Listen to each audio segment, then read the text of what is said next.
민재야, 잘할 수 있지? 아무데나 기웃거리지 말고 늘 매사에 침착하고 빨간불 파란불에 흥분하지 말고. 걱정 마. 잘할 수 있다니까 진짜.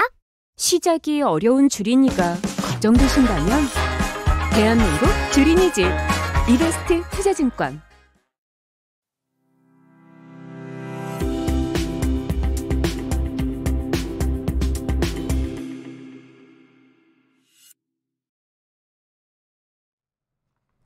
안녕하십니까, 일회용 리서치입니다. 그저께 그 정웅식 연구원이랑 좀 실적 시즌 체크를 했었는데, 우리 실적 시즌 체크를 좀 할까 하지만 어차피 자료가 나왔기 때문에 이거 하면서 실적도 같이 얘기하는 시간 가졌으면 좋겠어요. 우리 남대정 의원, 김광수 의원, 이한나 의원 3명이서 그 자율주행차 관련된 자료를 콜라보를 준비했는데, 하여튼 어떻게 보면 미래에 그래도 성장이 가능한 비즈니스이기 때문에 이 생태계 안에서 우리가 어떤 걸 선택해야 되는지, 그리고 최근에 관심 높은 그런 관련 주들도 한번 같이 보도록 합시다. 그냥 시작하시고 제가 듣도록 할게요. 예. 네. 뭐 크게 네 파트로 나눠져 있는데, 지금 이제 제가 담당한 파트는 1번 파트였고요. 관련해서 이제 투자 전략하고 마지막에 종목하고 이렇게 가서 언급을 드리도록 하겠습니다. 4페이지를 일단 보시면요, 이제 자율주행차를 준비하는 기업들은 상당히 많습니다. 근데 이제 크게 나눴을 때 이제 테슬라군과 테슬라의 방향과 좀 다른 그런 업체들로 나눌 수 있는데, 일단 모빌아이를 먼저 이제 언급을 드리는 이유는, 인텔이 모빌아이를 이제 자회사로 보유하고 있는데, 이제 올해 중반에 상장을 시키겠다, 이렇게 이제 작년 말부터 언급을 하고 있어요. 그래서 그 시기가 어느 정도 다가왔고, 모빌아이가 어떤 방향으로 준비를 하는지가 좀 중요해지지 않을까, 이렇게 생각을 하고 있습니다. 일단은 모빌아이의 핵심 전략은 이제 언급되어 있는 것처럼 REM, 그러니까 도로 경험 관리, 그리고 이제 중천만 관리, 그리고 이제 민감성 안전, 이제 이런 3가지의 그 주요 전략을 이제 핵심으로 하고 있는데요. 이제 서머리를 드리면, 모빌아이는 상당히 안전에 목표를 두고 있다, 이렇게 이제 생각을 하시면 될 것 같아요. 작년에 매출액이 14억 달러였고요. 영업이익이 4.6억 달러였는데, 이제 상장 가치가 500억 달러 정도로 이제 예상이 된다, 이렇게 이제 보시면 될 것 같고요.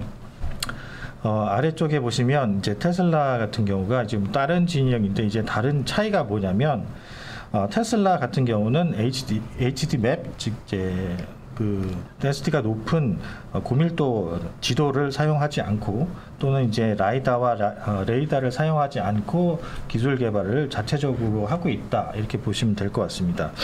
위에 그림을 보시면 D1 칩이라고 이제 예전에 AI 데이에서 이제 언급을 한 이제 그 자체 개발 칩인데요.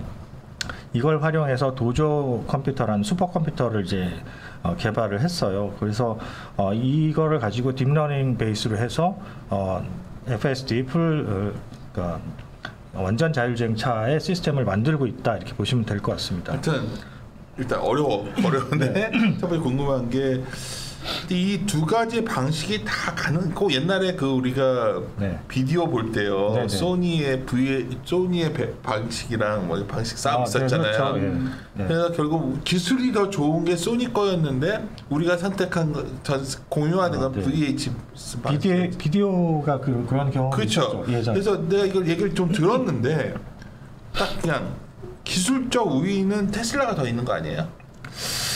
일단 테슬라가 그러니까 양산차를 가장 많이 판 경험이 있죠. 그쵸. 실제로 적용을 한 사례가 있기 때문에 시장에서는 기술적으로 테슬라가 조금 더 친숙한 것은 있습니다. 그런데 이제 반대편이 모빌아이나 이제 GM의 크루즈나 이런 회사들은, 웨이모나 이런 회사들은 테슬라와 약간 반대 성향이 있어요. 그래서 좀 더 안전에 집중을 하는 경향이 있죠. 이게 더 안전하다고 하더라고요. 네. 근데 이제 비용이 많이 들어가니까. 그러니까. 그래서 양산성에 있어서나 또는 이제 효율성에 있어서는 테슬라가 조금 더 앞서 있는 것 같습니다. 제가 뭘 말하냐면, 소니 거 같은 게 모빌아이 거 같고, 테슬라께 우리 공유화 그거 된 것 같은 느낌인데, 그렇게 보면 너무 단순 비교가요? 아직은 뭐 알 수 없는 거예요. 섣부르게 판단하기 테슬라 좋아하는 사람들 그 얘기를 하더라고. 테슬라 주가 좋아하는 테슬라 그렇죠. 좋아하는 분들은 테슬라가 이제 이게 표준이 될 거다. 네네.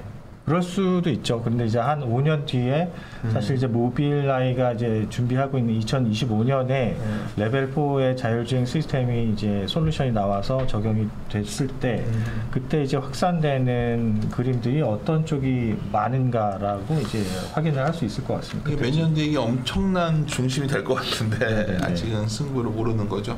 네.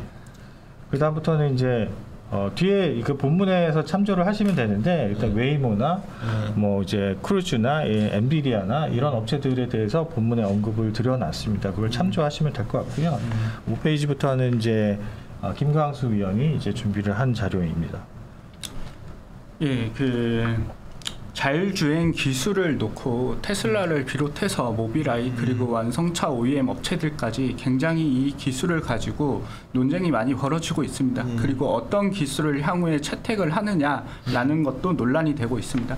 하지만 이런 부분들을 차치하고 전기전자 업종의 부품 업체들은 어떤 기술이 채택되건 간에 어찌됐건 카메라를 비롯한 에이다스 부품들 그리고 전기 모터 그리고 MLCC, 인포테인먼트와 같은 제품들의 성장성은 지금 중장기적으로 매우 성장성이 밝다라고 보시면 될 것 같고요.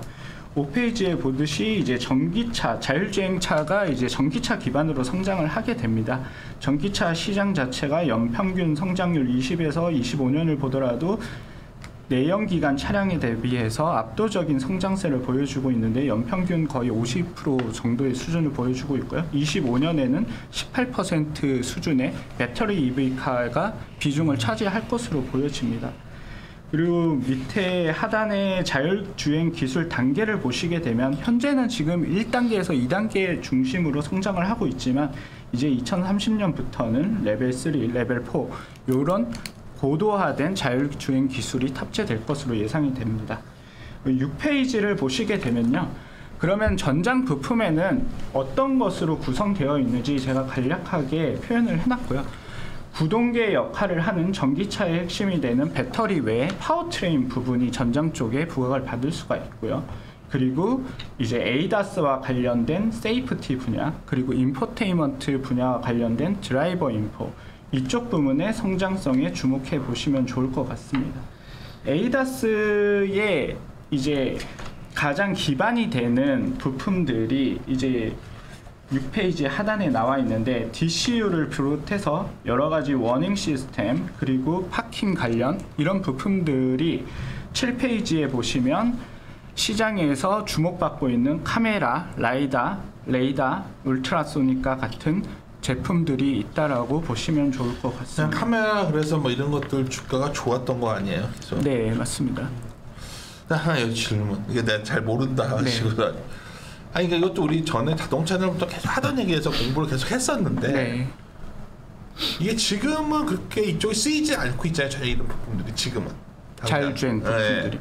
자율주행 부품들이 카메라를 예로 들면 아니 나도 요새 네. 그 제네시스가 회사에서 주니까 네. 몰고 다니면 이렇게 갑자기 차가 쓱 그러다 자동 네. 이렇게 일종의 자율주행 기능이 좀 있더라고요. 예, 맞습니다. 혼자서 그거를 한번 테스트 해본다고 했는데 나 불안해서 못하겠는데 여하튼 예. 뭐 아주 미세하게 쓰는 거지 이게 아직 이렇게 막 뭐 실적에 도움이 될 정도로 그런 건 아니지 않나요? 근데 에이다스 자율주행이 가려면 기반이 되는 게 에이다스 기능의 고도화가 반드시 필요한 거고 에이다스 탑재량이 지속적으로 늘고 있습니다. 고급차를 중심으로. 아주 그런 차종 외에는 탑재 안 되는 것 같아서 아닌가? 네 맞습니다. 네. 전체적으로 탑재 비율을 보면 그게 크지는 않은 것 같아요. 매출에 과연 그게 얼마나 될까? 막 사람들이 그 얘기를 하는데 5년 뒤쯤이면 많이 늘어나 있을 것 같아요. 그러면? 저희는 그렇게 보고 이제 49페이지를 이렇게 보시면 미안. 내가 막 나도 이거가 미래인 건 맞겠는데 지금 이게 49페이지에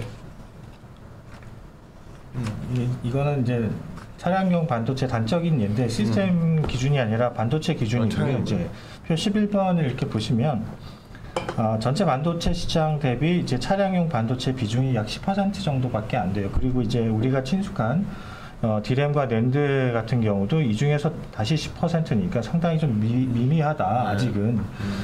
그리고 이제 오른쪽에 보시면 이제 특히 이제 마이크로 컨트롤러 쪽에서는 이제 반도체 비중이 차량용 비중이 50%가 넘어가긴 하는데 나머지 부분에서는 이제 아직 뭐 크게 이제 비중을 차지하지는 않죠. 근데 이제 5월 제가 날짜는 정확히 이제 기억은 안 나는데 이제 마이크론이 그 인베스터 데이를 이제 개최를 한 적이 있는데 이제 거기서 언급되어 있는 내용 중에 하나가 디램과 낸드가 향후 이제 차량용에서 각각 CAGR 2025년까지 CAGR 약 30에서 40%의 성장을 지속할 거다라고 이제 언급한 사례가 있죠. 그래서 차량용 반도체 시장도 아직은 좀 미약하지만 전체에서 뭐 10% 미만을 차지하고 있지만 늘어나는 속도는 좀 빠르지 않을까 이렇게 생각을 하고 있습니다. 하드넌 반도체 지금 진출하려고 한단 말이 있다는데 맞나요? 우리나라 기업 지금 이제 삼성전자 기준으로 이제 파운드리에서 차량용 반도체의 비중이 약 3%, 4% 이 정도 되는 것 같아요. 대부분이 테슬라의 그 칩을 생산을 하는 거고요. 지금 이제 뭐 여기 뒤쪽에도 언급이 되어 있지만 지금은 14나노 공정을 사용을 하고 이제 하반기 연말쯤 되면 7나노 공정까지 확대가 될 가능성이 높다 이렇게 보시면 될 것 같습니다.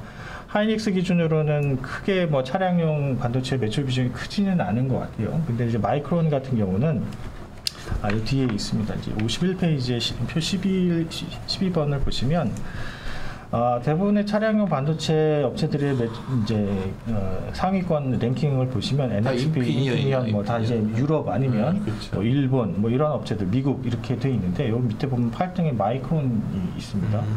그래서 마이크론은 그 다른 업체들보다는 메모리 쪽에서 이제 그 차량용의 비중이 좀 있다 이렇게 보시면 될 것 같은데. 여튼 제가 볼 때는 메모리 쪽에서도 이제 이 자율주행차의 시스템이 도입이 되는 순간부터 메모리 쪽의 성장이 좀 빠르게 좀 성장을 하지 않을까. 이게 이렇게 연동될 수가 있는 거구나. 그럼요. 이제 그 PC를 기준으로 보면 CPU고 핸드폰을 기준으로 보면 AP고 이런 이제 그 프로세서 유닛들이 채택이 되는 그런 솔루션에는 이제 항상 메모리가 이제 즉 디램과 낸드가 필요하니까 이런 시스템들이 채택이 되면서 메모리 쪽의 성장도 같이 이제 일어날 수 있다. 장기 성장으로 보면 이게 또 하나의 비클이 확실히 되겠네요. 단기로 보기보다는 장기로 장기로. 이렇게 될 수 있다 이렇게 참조하시면 될 것 같아요. 다시 아까로 돌아가야겠네. 괜히 제가 이렇게 질문하고 그러면 흐름 끊는다고 싫어하시는 분들인데 아닙니다. 제가 궁금한 것부터.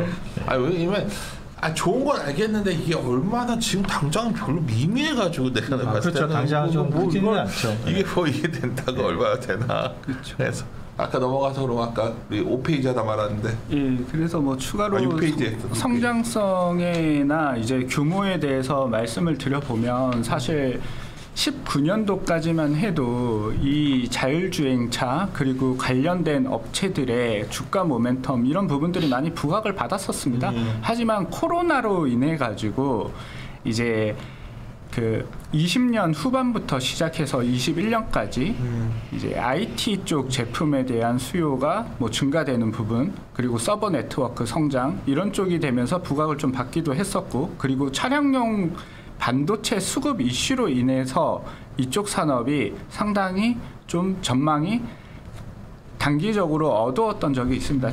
하지만 이제 그런 부분들이 일부 해소가 될 거라는 기대감이 생기고 있고 그리고 자율주행 시스템은 그 기간 동안에도 계속 고도화되고 있었다라는 점 그리고 테슬라가 아웃퍼폼 했다라는 부분 때문에 다시금 이 전장 산업에 대한 관심이 점진적으로 높아지고 있는 상황입니다.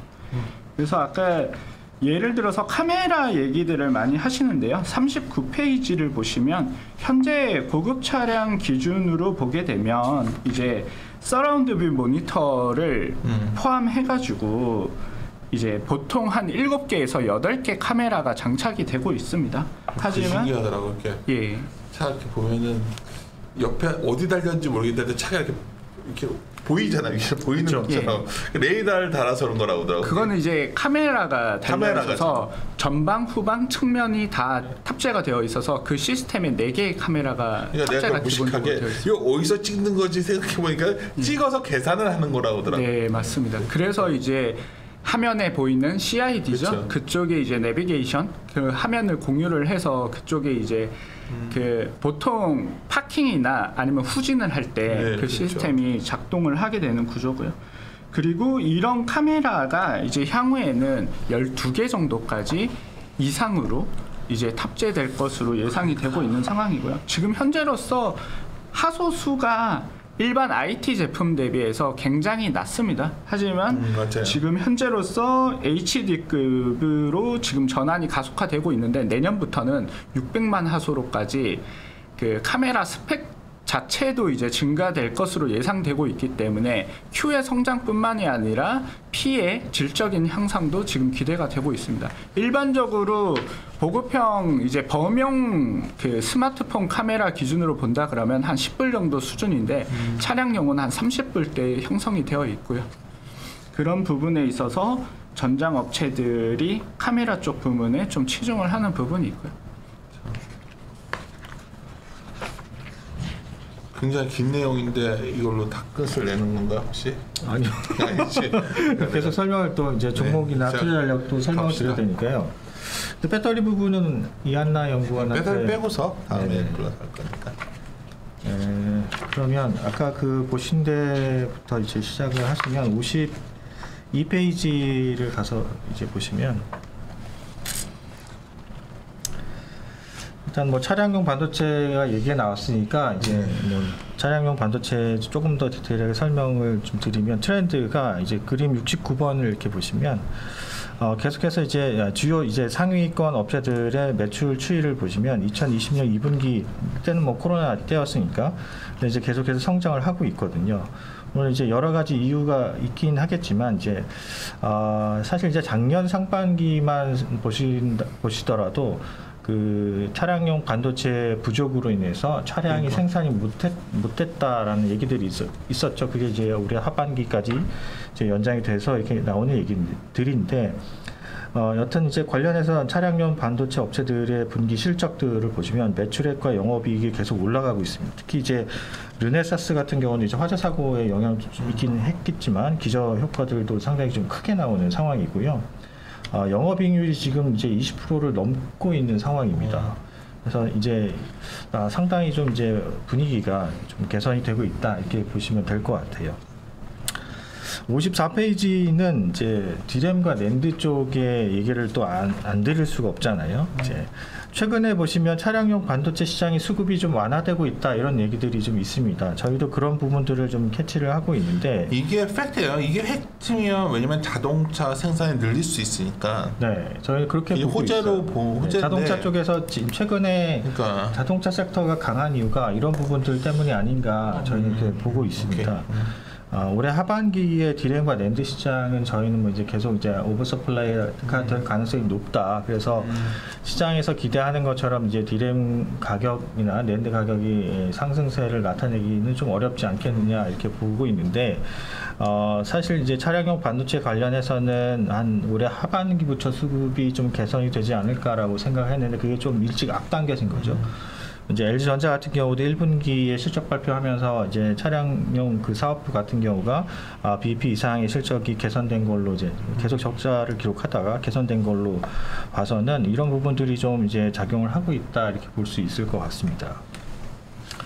다음부터는 조금 더 이제 전기전자 쪽에서 좀 더 디테일한 참 거기서 54페이지에 이 그림 있잖아. 그러니까 이게 수급 전망을 보면 네. 지금 우리가 원래 이렇게 보셨잖아요. 네네. 주가는 어때요? 이렇게 오버서플라이가 됐을 때 주가 더 빠지나 아니면 미리 반영됐다 그때부터 좀 바닥을 잡아가? 일단 이제 주가 수준에 따라 좀 다르긴 할 텐데 저희는 아직은 조금 더 하락의 여력이 좀 있지 않을까라고 생각을 하는데 이 속도나 이런 부분들은 좀 더 지켜봐야 될 걸로 이제 보고 있습니다. 그거는 조금 더 뒤에 설명을 드릴게요. 예. 봅시다. 그러면 전장 관련해서 전장 산업에 그러면 어떤 부품들이 구성되어 있는지 아까 시스템적으로는 설명을 드렸고요. 79페이지를 보시면 제가 요약을 좀 해놨는데 이걸 참고를 하시면 좋을 것 같습니다. 기본적으로 파워트레인이라고 하는 부분은 결국 전기, 자동차, 모터, 인버터 등 구동계 부문의 시장을 좀 주목해 볼 필요가 있고요. 이쪽 부문은 이제 기존의 티어 1 업체인 뭐 덴소, ZF, 보시, 현대 모비스와 같은 업체가 있는데요. 전기전자, 이제 IT 쪽 업체를 보게 되면 이제 LG전자와 마그나가 제휴를 하게 된 LG 마그나, 그리고 LG 이노텍, S&T 모티브, 만도 등이 있습니다. 대부분의 업체는 기존의 내연기관 때는 이제 현대기아 자동차 향으로 공급이 이루어지고 있었지만 이제 IT 업체들 같은 경우에는 국내를 포함해서 북미, 유럽 등 해외 고객 중심으로 고객을 확보하려는 움직임을 보이고 있고요. 그리고 안전과 관련된 에이다스 부문에서 이제 가장 대표적인 제품이 전장 카메라인데요. 이쪽은 이제 스마트폰 시장 같은 경우에는 소니가 점유율을 1위를 기록을 하고 있지만 해당 시장에서는 온세미컨덕터가 시장을 장악하고 있고요. 국내 업체의 경우에 카메라 모듈은 이제 테슬라에 공급 중인 이제 LG 이노텍과 삼성전기가 지금 있고요. 그리고 중소형 업체로는 MC넥스가 있습니다. 그리고 렌즈 업체로는 세코닉스가 전장 부문의 비중이 상당히 높은 업체인데요. 이 세코닉스도 있고, 그리고 MC넥스 같은 경우에는 지금 전장 사업 부문 비중이 한 10% 중반 정도를 차지하고 있습니다. 그리고 인포테인먼트가 강조되고 있는 상황에서 AVN 시장도 살펴볼 필요가 있는데요. 해당 시장에서는 이제 하만이 이제 1위 업체로 되어 있지만 뒤를 이어서 LG전자가 10% 초반 정도의 MS로 뒤따르고 있는 상황입니다. CID를 구성하는 제품 같은 경우에는 이제 가장 핵심적인 제품이 디스플레이인데 POLED 경쟁력을 앞세운 LG 디스플레이가 시장을 좀 리딩을 하고 있습니다. 그리고 자율주행차 시대가 됐을 때 가장 중요하게 봐야 될 부분 중에 하나가 이제 텔레매틱스 부분입니다. 이제 무선으로 데이터를 송출신하고 처리를 해야 되는 부분이 있기 때문에 5G 기반의 어떤 최신 통신 규격을 맞출 수 있는 업체가 상당히 제한적입니다. 대표적인 업체가 이제 LG전자가 있고 이제 티어 1으로는 컨티넨탈 두 개 업체가 시장을 좀 이끌어 나가고 있습니다. 그리고 마지막으로 이제 전기 자동차 그리고 자율주행 시스템이 고도화됨에 따라서 이제 MLCC 수요가 전장 쪽에서도 굉장히 급증을 하고 있는데요. IT 제품 대비해서 Q와 PA 증가 속도가 굉장히 높은 고수익 제품으로서 일본 업체들이 사실 해당 시장은 장악을 하고 있고 비중도 굉장히 높습니다. 무라타가 거의 50% 수준을 차지하고 있고요. 하지만 이제 삼성전기가 최근에 MLCC, 전장용 MLCC 제품을 10여 종 넘게 발표를 하고 기준 스펙도 통과할 만큼 이쪽에서 경쟁력을 입증을 하고 있어서 향후에 삼성전자 MLCC 부문의 전장 쪽 부문의 성장성도 높을 것으로 지금 전망이 되고 있습니다. 네, 뭐 이건 알겠는데 주가는 참 그렇더라고. 네. 그래서 주가적인 부분을 보면 아니, 계속 주가 얘기를 할 필요는 없고 진행하다가 지금 얘기를 한 거예요. 그래서 MC넥스 같은 건 저번에 한번 발표를 하셨었는데 좋음에도 불구하고 주가는 계속 흘러내리니까 이게 시장의 문제인지 아니면 이게 때가 안 된 건지. 지금 차량용보다는 지금 모바일이나 핸드폰이나 그 일반적인 PC 쪽에서 수요가 줄어들고 있으니까 그쪽이 결국 지금은 그렇죠. 그러니까 내가 궁금해하는 게 그 부분이거든요. 그러니까 기존 사업들은 잘 안 되고 새로운 산업은 아직 가시화되지 않았고. 네. 그 문제가 여러 IT 기업에 있는 것 같아서. 네, 아직까지는 비중 자체가 한 자릿수 중후반 7%에서 한 10% 정도 수준의 매출 비중을 차지하고 있는 상황이라 지금 최근에 불거지고 있는 IT 수요 둔화나 아니면 이제 원자재비, 물류비 상승에 따른 비용 증가에 따른 이중고를 좀 겪고 있는 상황이라 관련 업체들의 주가 퍼포먼스가 좀 낮은 상황이긴 합니다. 오케이. 그러면 74페이지 쪽에 이제 그 투자 전략을 이제 언급을 이제 드리면 조금 전에는 이제 전기전자 쪽이었고요. 반도체 쪽에서 투자 전략을 언급을 드리면 아직은 섹터 뉴트럴을 이제 안 바꿨죠. 네, 유지를 하고 있습니다. 차량용만 보시면 이제 그림 이제 112번 그리고 113번 이렇게 보시면 최근에 주가 추이나 실적 추이를 이제 확인하실 수 있는데 차량용은 그 메모리 반도체 쪽보다는 주가의 조정폭이 좀 크진 않았다. 밸류에이션 수준을 봤을 때 평균치를 여전히 좀 상회하고 있다. 아래쪽에 보시면 이제 매출이 급격하게 오르고 있는 상황인데 이제 오른쪽 페이지 75페이지로 가서 보시면 이제 저희가 중요하게 보고 있는 지표 중에 하나가 이제 M2 통화 증가율인데 지금 이제 어느 영선까지 이제 도달해 있습니다. 거의 근접해 있죠. 2020년대 초반부터 이렇게 보시면 과거 사례를 볼 때 통상 이제 M2 통화 증가율이 영선에 도달하면 다시 회복을 하는 경우가 많이 있습니다. 제가 궁금한 게 이거예요. 그러니까 주가라는 게 내 전략 입장에서 말씀을 드리면 PER 곱하기 EPS인데 네. PER과 가장 관련 높은 게 사실은 이런 유동성인데 네. 이거에 관한 것들은 거의 다 반영한 거 아니냐는 거지.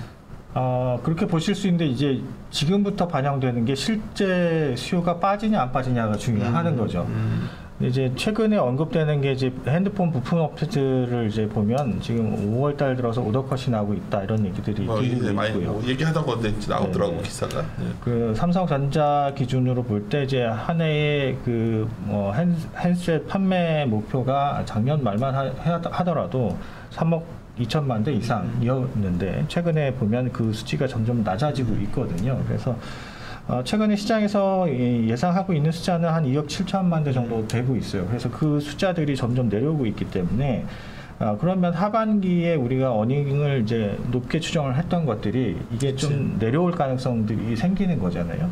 그럼 이제 센터장님께서 방금 언급을 하셨던 거는 PER에 대한 이제 멀티플 배수가 충분히 낮아지지 않았냐라는 것을 언급을 하신 것 같고 이제부터는 EPS 추정치가 바뀌냐 안 바뀌냐가 이제 중요한데 경기 침체로 가냐 아니냐가 똑같은 거죠. 상반기까지는 이제 반도체 업종의 어닝 컨센서스 추이는 좀 높아지는 추이였어요. 여러 가지 이유가 있긴 하겠지만 환율도 하나의 영향이 있었던 것 같고 하반기에는 제가 볼 때 어닝 추정치가 낮아지냐 안 낮아지냐가 조금 더 영향을 많이 미칠 것 같다 이렇게 보고는 있습니다. 아니, 저도 뭐 남대정 의원의 의견에 계속 따라왔고 그냥 근데 이제 궁금한 거 우리가 자유롭게 얘기하는 시간이니까 요즘 그 생각하거든요. 왜 오더콘 얘기를 남대정 의원이 나한테 했었거든. 근데 실제 이제 기사화가 되니 그걸 보니까 나 같은 사람은 이제 진짜 저게 이제 기사화되네. 네네. 이제서야 이제 사람들이 인지하기 시작했네. 사실 계속 하던 얘기였잖아요. 그렇죠. 네, 그러니까 그러면 왜 삼성전자 주가가 이 모양이었을까? 그런 우려들이 표면화되지 않았기 때문에 그러지 않았을까?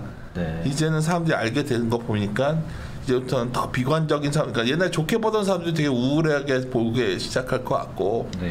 그러니까 이거는 전혀 전략적 측면에서 우리 같은 사람들은 센티도 같이 보니까 그런 생각이 들어서 물어본 거예요. 그냥 뭐냐면.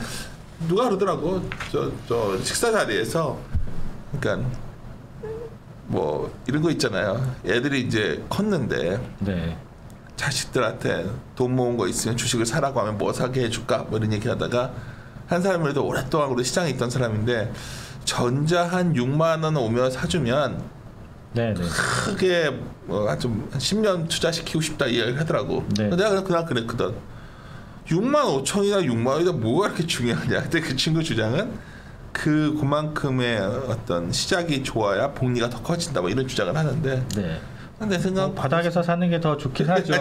근데 그 바닥을 아무도 알 수 없는 그치 그 얘기한 거예요. 그냥 그래서 요 그림이 딱 난 눈에 띄어서 이게 진짜 그러네. MT중가를 내려왔을 때가 좀 지금 이제 영선에 도달한 거를 확인을 하고 투자 의견을 바꿀지 말지를 상당히 고민을 많이 했습니다. 근데 이제 영선 밑으로 마이너스 성장이 있었던 적이 있냐 없냐를 볼 때 이제 2015년이 한 번 있었습니다. 그래서 앞으로 이 마이너스까지 내려갈 거냐 안 내려갈 거냐를 좀 지켜볼 필요가 있겠다. 왜냐하면 아직도 이제 미 연준이 금리를 추가적으로 더 인상을 한다고 했고 거기에 따라서 유동성이 더 축소되면서 수요가 악화될 가능성이 좀 있지 않을까 이런 이제 좀 조심스러운 마음들이 좀 있는 거고요. 주가 수준을 보시면 115번 그림처럼 많이 조정을 받긴 했습니다. 밸류에이션 많이 조정을 받았는데 아직까지 바닥까지는 좀 아니다라고 저는 생각을 하고 있어서, 물론 이제 바닥을 확인하고 바닥에서 사면 좋긴 하겠으나 시황이나 여러 가지 실물 수요가 어느 정도 바뀌는지를 좀 이제 지켜볼 필요가 있지 않을까라고 생각해서 뉴트럴을 이번에는 아직은 좀 유지를 한다 이렇게 이해를 해주시면 될 것 같아요. 저도 섹터 의견을 듣고 싶은 게 뭐냐면, 그러니까 감은 그런데 이게 아까 말한 EPS가 어디까지 조정될지 모르겠는 거예요 지금. 네네. 그게 남아 있는 것 같다는 생각이 들어서 제일 좋네요. 여기 다 밸류 테이블도 있고. 네. 탑픽은 LG 이노텍 전기전자는. 네, 맞습니다. 그렇게 바라보게 된 배경 자체가 지금 77페이지를 보시면 이제 코로나 기간 동안 정점을 찍었던 재화 소비가 이제는 서비스 소비 중심으로 전환이 본격화되고 있는 것 같습니다. 그림 116번이랑 17번을 보시게 되면 이제 내구재 소비가 이제 점점 줄어들고 있고, 그렇죠. 서비스업 소비는 이제 정상화되고 있는 국면으로 보여지고 있고요. 그럼에도 불구하고 여전히 원자재 가격이나 항만 적체 지수 이런 물류 관점에서는 비용 증가가 불가피한 상황으로 여전히 유지가 되고 있습니다. 그래서 78페이지 다음 페이지를 보시게 되면요, 글로벌 스마트폰 시장 월별 판매 현황입니다. 이 그림 120번이고요. YOY 기준으로 지금 마이너스 국면에 진입을 했습니다. 그래서 대표적으로 이제 언론의 기사가 보도가 되고 있듯이 삼성을 비롯해서 중화 업체들의 오더컷, 감산 기사가 지금 지속이 되고 있고요. 삼성전자를 비롯해서 중화 업체는 지금 마이너스 20에서 마이너스 30%까지 오더컷이 업체들에게 지금 내려오고 있는 상황입니다. 그러므로 인해서 연간 전망치 역시 역성장으로서 13억대도 지금 위협을 받고 있는 상황이기 때문에 이로 인한 업체들의 실적 감소는 좀 불가피할 것으로 보여지고 있고요. 그런데 이제 반면에 LG 이노텍을 탑픽으로 지금 보고 있는 이유가 그 애플이라는 업체가 상대적으로 여전히 스트롱하게 지금 실적 퍼포먼스가 좋게 나타나고 있기 때문입니다. 전망치도 크게 조정된 부분들이 없는 상황이고요. 그 원인이 타 업체들 대비 스펙적인 부분에서, 제품적인 완성도인 부분에서 확실히 매력도가 지금 있는 상황이고요. 특히나 이제 기존 일반 그 스펙이 낮은 제품 대비해서 프로 라인업이라는 프리미엄 제품 중심으로 시장을 더 성장을 시키고 있습니다. 그런 부분에 있어서 그 프로 라인업, 프리미엄 제품 중심으로 공급을 하는 업체들의 수혜는 지금 지속적으로 좋게 나타날 것으로 보여지고 있기 때문에 그 대표적인 업체인 LG 이노텍을 지금 탑픽으로 선정을 했습니다.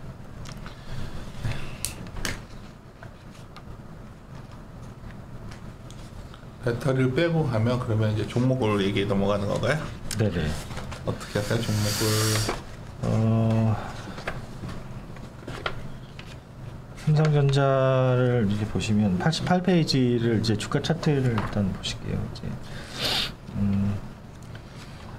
왼쪽에 PBR 차트, 오른쪽에 표준 편차 차트를 이렇게 보시면 이제 과거 왼쪽 같은 경우는 평균치를 좀 하회하고 있는 상황, 그리고 오른쪽 표준 편차 같은 경우는 평균치 수준 이렇게 보시면 될 것 같아요.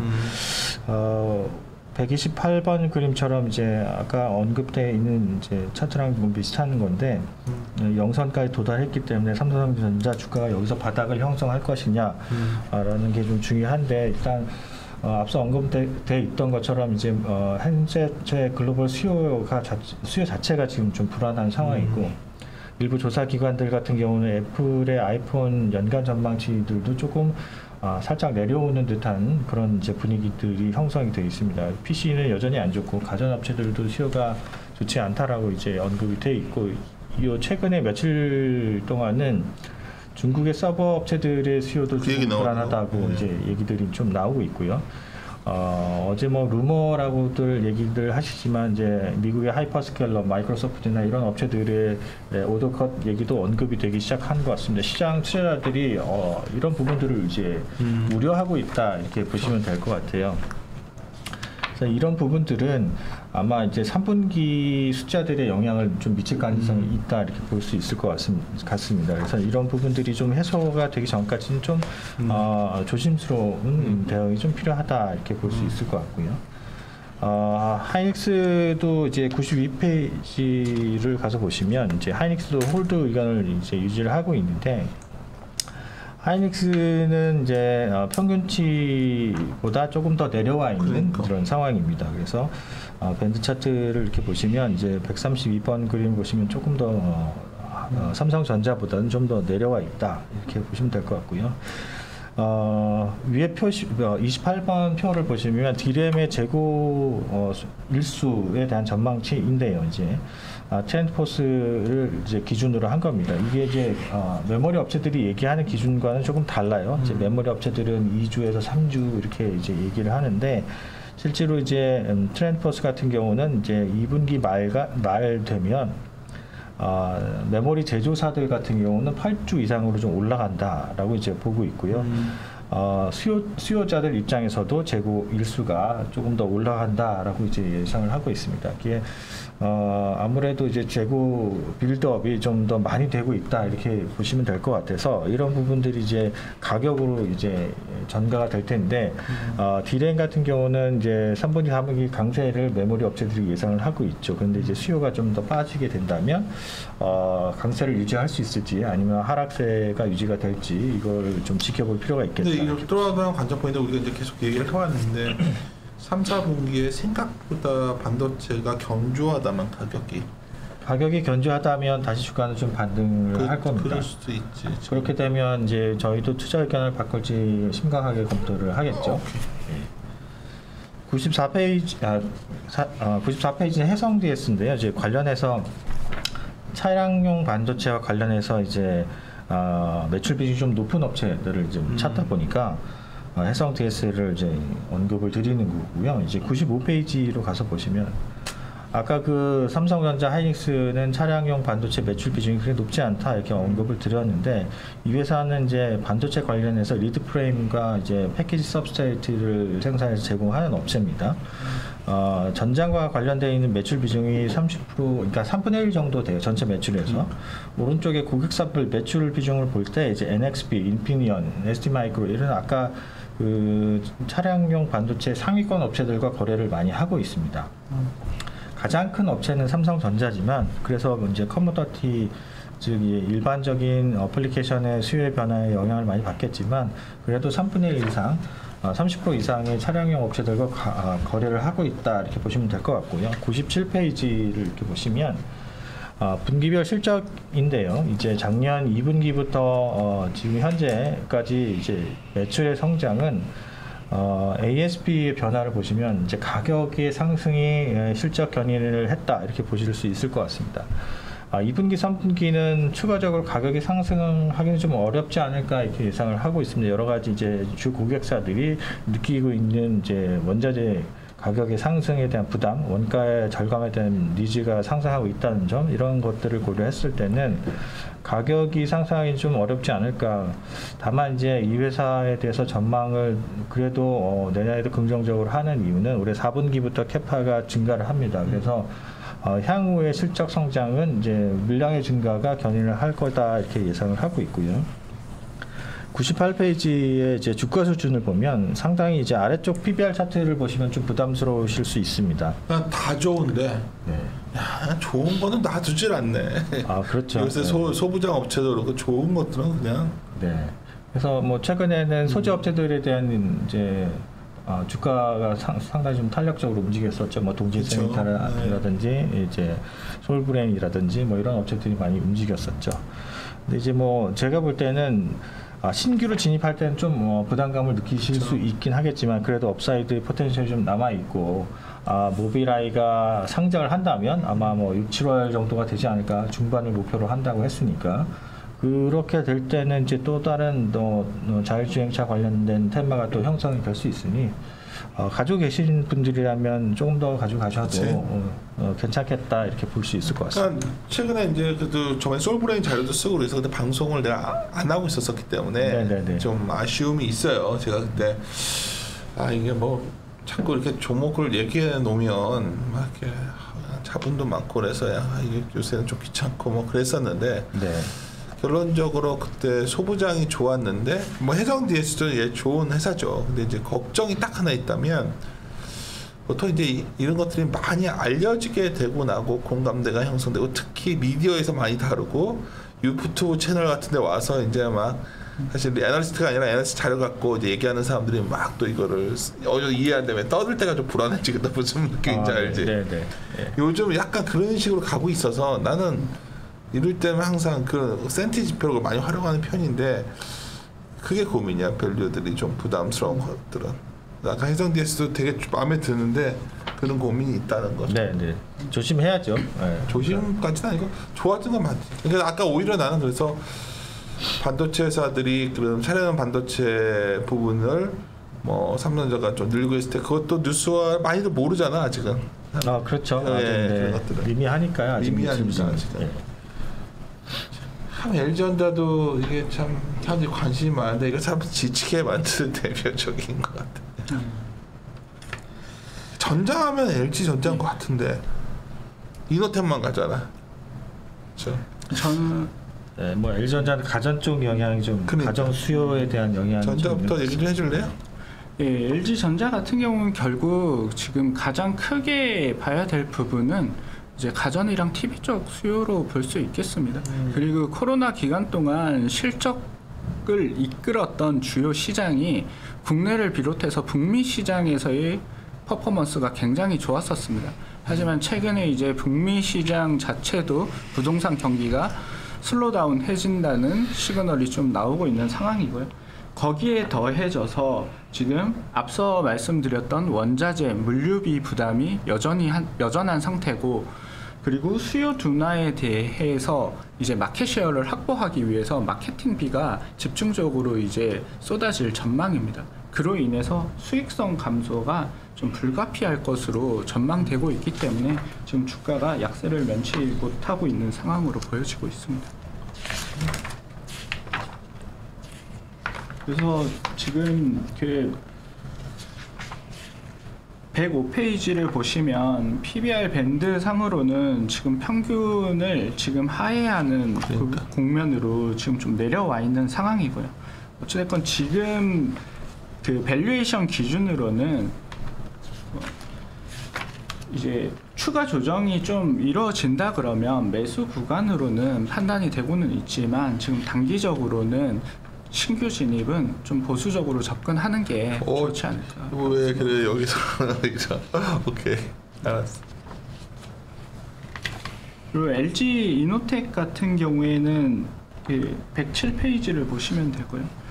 지금 현재로서 앞서 말씀드렸다시피 애플의 주요한 공급 벤더로서 지금 올해도 신제품이 예상되어 있고 그리고 내년에도 신제품이 출시가 예상이 되고 있습니다. 특히 이제 내년에는 폴리드 줌이라는 주요한 제품 스펙이 카메라 쪽에 채용이 될 텐데요. 제가 가장 주목해서 보는 부분은 사실 LG 이노텍이 수익 절대 규모는 좀 커졌지만 공급 방식의 변화로 인해서 이익률이 10% 수준에서 지금 8%대로 1분기 기준으로 내려왔었습니다. 그 부분이 사실 우려가 됐었는데 이제 내년도에는 이제 핵심 부품 내재화가 좀 기대가 되거든요. 기존에는 주요 핵심 부품들을 다 타 업체로부터 공급을 받아서 이제 반영을 했었는데 이제는 액추에이터 OIS를 폴리드 줌에 자체적으로 생산할 수 있을 거라는 기대감이 지금 높아지고 있는 상황이기 때문에 이게 만약에 실현이 된다 그러면 이익률 개선이 다시 가능할 것으로 보여집니다. 그렇기 때문에 지금 그 투자 의견 자체는 바이고 이제 목표 주가를 최근에 상향을 했고요. 주가의 등락 변동성은 좀 큰 편이긴 하지만 상대적으로 전망이 밝은 애플을 가지고 있다라는 그런 부분들 때문에 이제 LG 이노텍을 타 업체들 대비해서는 지금 좋게 보고 있는 상황이고 주가 측면에서도 상대적으로 유리하게 작용할 수 있지 않겠느냐라고 판단을 하고 있습니다.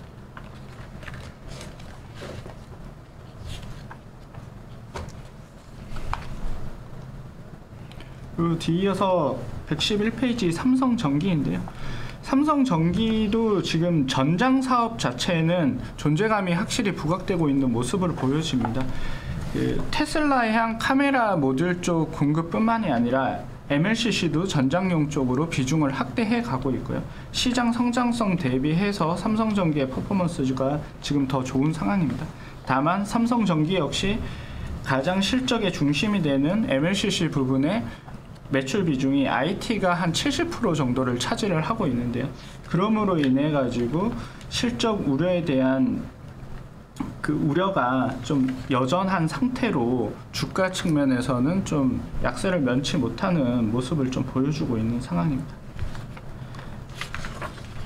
113페이지의 PBR 밴드를 보시게 되면 이제 밸류에이션 역시 지금 평균을 좀 하회하고 있는 상황이긴 한데 최근 지금 상황을 봤을 때는 추가적인 조정이 일부 발생될 수 있기 때문에 좀 기다려 보는 게 좋지 않을까라고 판단을 하고 있습니다. 두 분한테 동시에 묻고 싶은데 예를 들어서 사실 MLCC는 일본과의 경쟁 관계가 좀 있죠. 네, 맞습니다. 내가 약할 때 좀 불리한 부분이 있는 것 같고, 내가 이제 최근에 관심 있는 게 매크로하게 보는 사람들은 환율 관심이 많거든요. 이제 $1만 놓고 봤을 때는 일본과의 경쟁적인 것들은 좀 불안하고 내 생각에는 일본에 비해서 압도적 우위를 갖고 있는 거는 괜찮고, 그럼 반도체는 일본보다는 압도적 우위 아닌가? 그렇죠. 네. 그건 어떻게 생각하세요? 그거는? 근데 일본에 지금 이제 메모리 업체들이 없잖아요. 지금 없지. 그러니까 경쟁도 없고, 우리는 원화가 거의 내가 이제 잊지 못하는 순간이 있는데, 우리가 이제 뭐 그나마 한 2년 내 제일 잘한 일 중에 하나가 제가 코로나 때 그때 3월 달인가에 장 막 좋게 보고 사과나무 낼 때 그때 어디 세미나 가서 한 말 있어요. 막 이제 그때 이제 막 세미나 가면 무슨 주식을 사라고 하냐 할 때 그때 $1 환율이 1,290원 정도였거든요. 내 기억이 정확하진 않아 숫자. 근데 그냥 이때는 일단 사면 된다 저런 거. 뭐 그런데 지금과는 좀 다르지만, 그러니까 사람들이 이제 엔화 그림이 있으니까 엔화가 이르면은 전기랑 무라타랑 그래도 뭐 이렇게 좀 다르죠, 좀 약간 스타일이 아닌가? 경쟁 관계로 봐야 되나? 경쟁 관계로 보면 무라타랑 이제 일본의 이제 대표적인 전장용 MLCC 업체 그리고가 보면 이제 무라타랑 TDK 이 정도로 보고 있는데 기술적인 스펙 난이도가 훨씬 더 좀 앞서 있는 회사들이긴 합니다.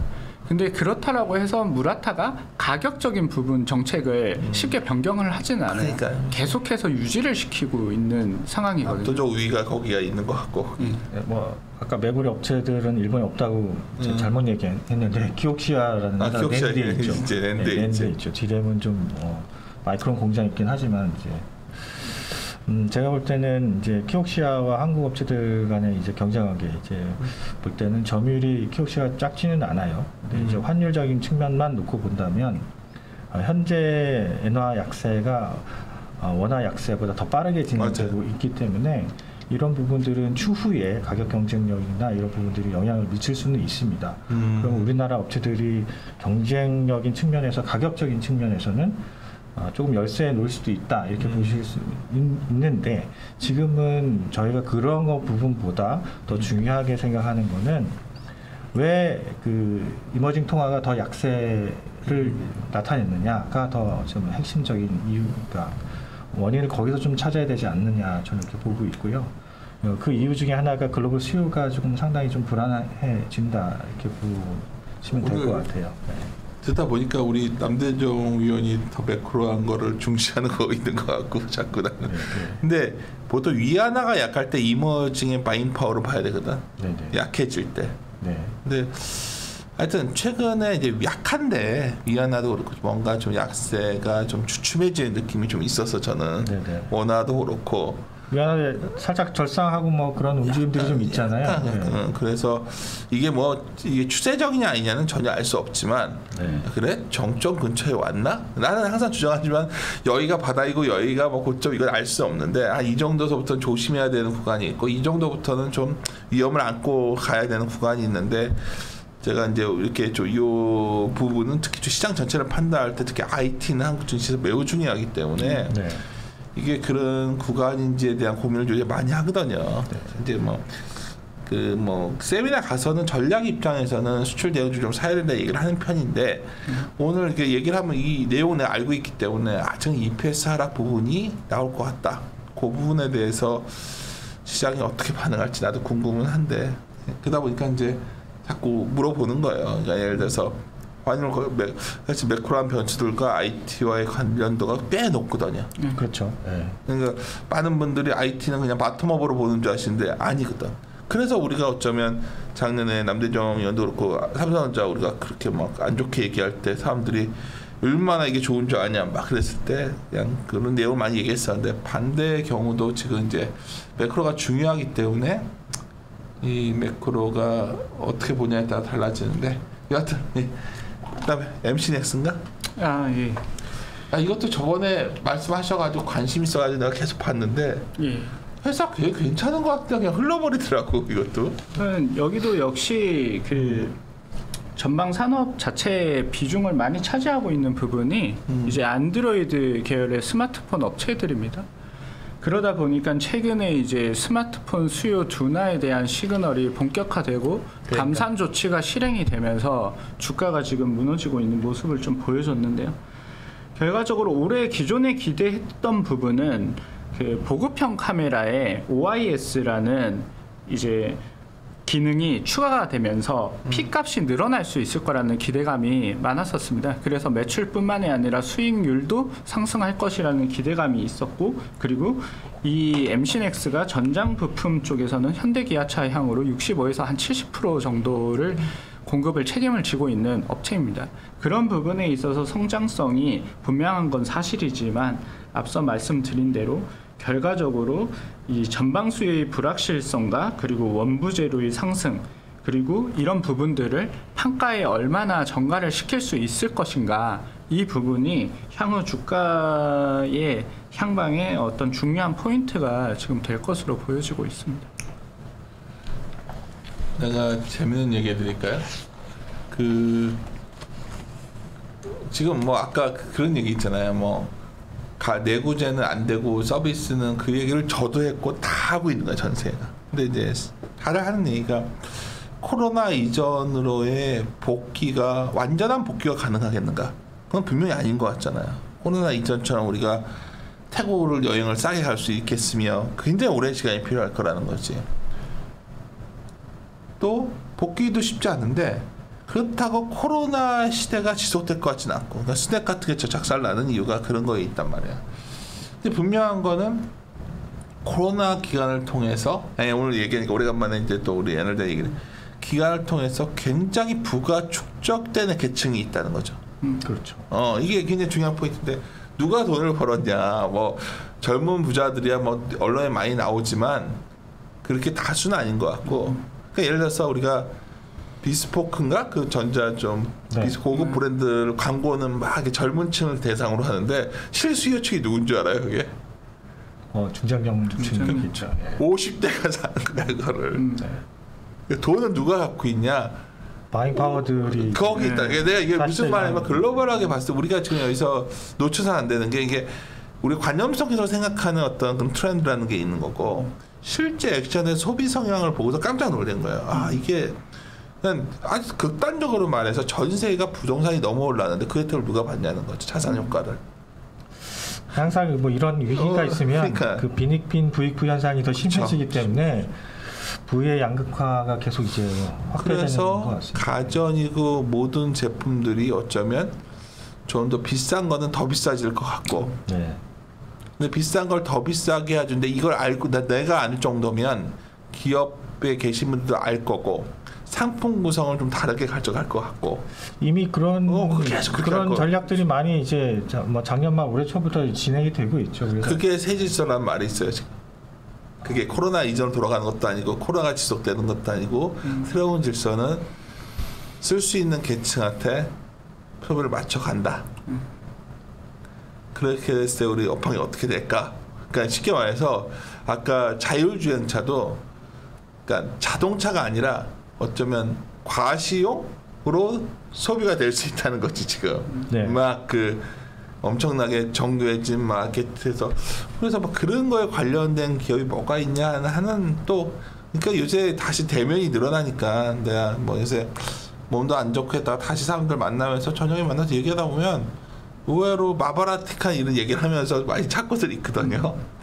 그렇게 됐을 때 그런 걸 할 수 있는 기업이 뭐냐 또 질문하게 던지는 거지. 그렇게 가격을 정가시킬 수 있는 제품을 만들 수 있는 회사. 뭐 그런 얘기를 또 많이 하고 있으니까 별 얘기는 아닌데.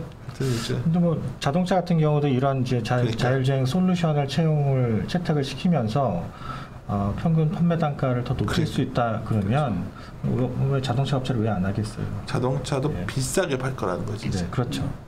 그리고 가전 제품도 디자인 같은 거 더 예쁘게 만들고 해서 비싸게 파는 게 거기서 마진 남기는 게 낫지. 그냥 큐가 생각보다 아주 중요하지 않을 수 있단 말도 하더라고 요즘. 근데 뭐 말은 이렇게 하는데. 미드로엔드가 지금 무너지니까 지금 그러니까 그래서 그런 문제가 생기는 거죠. 그러니까 약간 큐가 줄어드는 걸 너무 걱정하지 말자 의견도 좀 있으니까. 뭐. 그렇겠습니다. 하여튼 좀 우리 두 IT 연구위원들 말 듣고서 저도 약간 생각을 좀 정리해야 될 것 같고 꾸준히 우리가 이걸 지져봅시다. 지금 그래야 지금 상황에서 그나마 버틸 수 있는 아이디어가 나올 수 있으니까. 예, 마무리 짓도록 하겠습니다. 함께 고민하시죠. 언제 좀 올라가.